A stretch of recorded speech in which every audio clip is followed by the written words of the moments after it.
Good evening, Seattle Presbytery. My name is Kelly Wadsworth, and I am a teaching elder, and I served as one of our 5 commissioners to Online General Assembly this past June. The opening plenary had a small fraction of the buzz and the excitement that I imagine the in-person GAs usually have.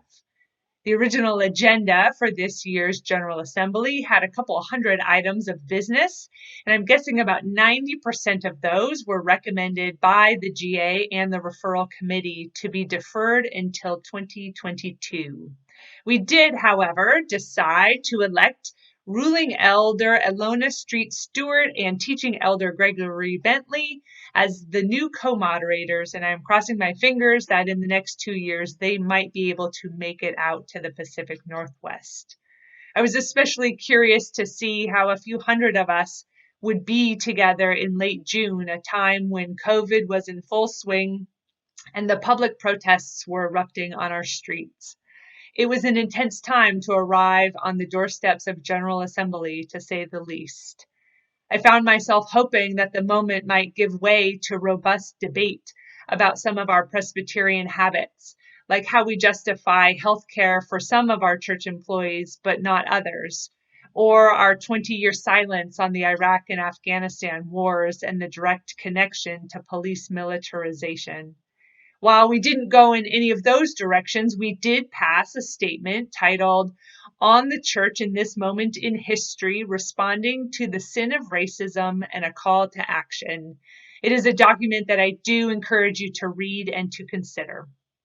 Our virtual time together seemed to be a small glimpse of the cross-pollination that happens at GA, and it seems like it is an important part of the glue that holds us all together year after year. I felt a deep pride in our Presbyterian tradition of exploring ideas all along the theological continuum and our ongoing commitment to sharing table and sharing power. Thank you, Seattle Presbytery. It was an honor to serve you in this way. First of all, thank you for the honor and opportunity you gave me to represent you at the 224th GA. With the change to the online meeting format, the immersive experience that was expected had to change, but I still enjoyed the opportunity to be involved and learn a bit about how our larger church operates. Some of the highs for me at this GA were the election of the co-moderators. I look forward to seeing how the co-moderator team of Elona Street Stewart and Gregory Bentley get involved and lead discussions with us over the next couple of years. Likewise, I'm really psyched to see J. Herbert Nelson continue in the stated clerk position. The Assembly also decided to help deal with some of our most neglected churches, those of Native Americans. Those congregations and buildings have been suffering, and I was greatly encouraged to see them get some support. Some of the frustration for me was trying to figure out how to be part of a decision-making group that can't talk through issues with each other sufficiently prior to having to make big decisions. We couldn't agree to allow time to discuss topics within the constraints we were working within. Some big opportunities were missed to address current and long-standing issues within the PCUSA. This was quite frustrating for many people, and because of that, I think there is a heightened interest in continuing the work of the committees and to figure out ways to implement their strategies in our presbyteries and churches. We also experienced some ugly in-your-face expressions of white supremacy in a church meeting setting, which was simply deflating, and defeating. That has caused me to personally look into myself and recognize more what I need to learn and to do. The PCUSA has some very good people trying to do good work. I think that too often that can get lost in dialogue and planning. We need to lean into our words and statements and turn them into actions and outcomes. And I think that's possible to do. Again, thank you for giving me this opportunity. Thank you for the opportunity to serve as a commissioner at the 224th General Assembly. I'm going to leave it to my fellow commissioners to share more about the General Assembly itself. And I'd like to focus on a single observation, but an important one regarding the larger GA process itself. As you know, the GA could not be held in person this year. It was planned as a 3-day virtual meeting, to replace the usual week-long meeting that occurs every 2 years. Custom PC Biz software paired with Zoom allowed us to really well handle our business. It was possible to read the documents while still being connected on Zoom, and it was possible to vote without losing continuity. So all of the planning to replicate the meeting at this time of year really worked out well, although one limitation that was perceived in advance was that we would be able to handle less business. So we referred most of our business over to the 225th GA in 2 years.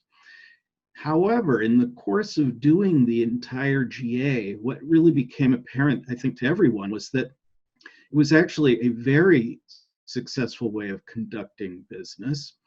And it occurred to me that the virtual approach to meeting made it possible to have more meetings in a year, or at least more sessions of the same meeting.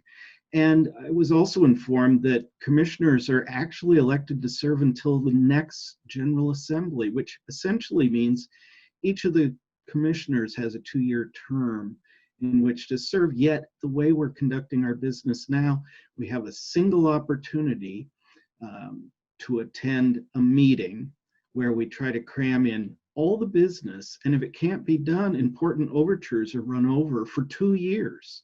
And while there are mechanisms for conducting business in committee and otherwise in between, it just seems that we could be a more nimble denomination and make decisions that are important to the denomination more quickly if we were to adapt the way we handle our meetings.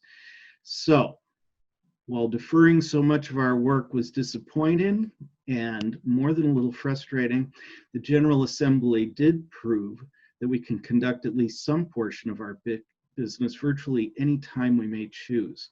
So it doesn't seem there's any reason to limit ourselves as we have done in the past based on when we could meet in person.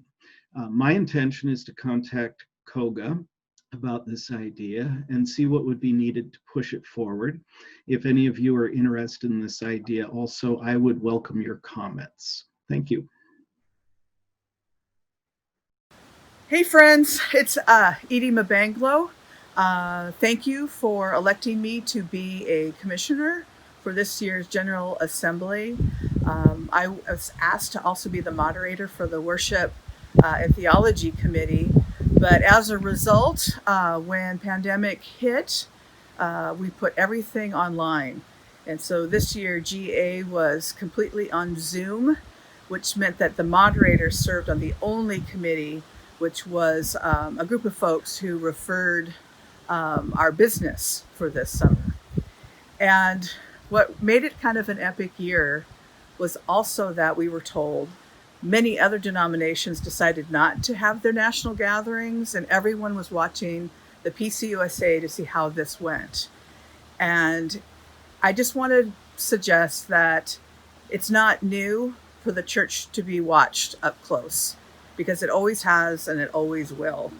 And so we all should behave in such a way that everyone is watching to see how we are handling things. This summer, Zoom was not optimal, but it worked well enough for us. Some of the features of Zoom is that you get to see a lot of faces all at once. Everyone wears their name tag, and you can make a lot of connections that way. One of the features of Zoom that I appreciate at my church is being able to mute the entire congregation all at once. But even though that happened at General Assembly as well, it reminded me that we've become adept at muting our friends, muting the marginalized, and we're too good at it. And so I think that this is an opportunity for us to realize that we need to make sure that we are listening to those who are crying out for freedom. And that was definitely part of what was happening at our General Assembly this summer. And so my challenge is that we just remember that people are watching the church. They always have, and they always will. And we had an opportunity to even sit in intentional silence, and then that was disrupted by voices that were still trying to drown out important voices. So we can do better. We have to, because the world is watching. Thanks.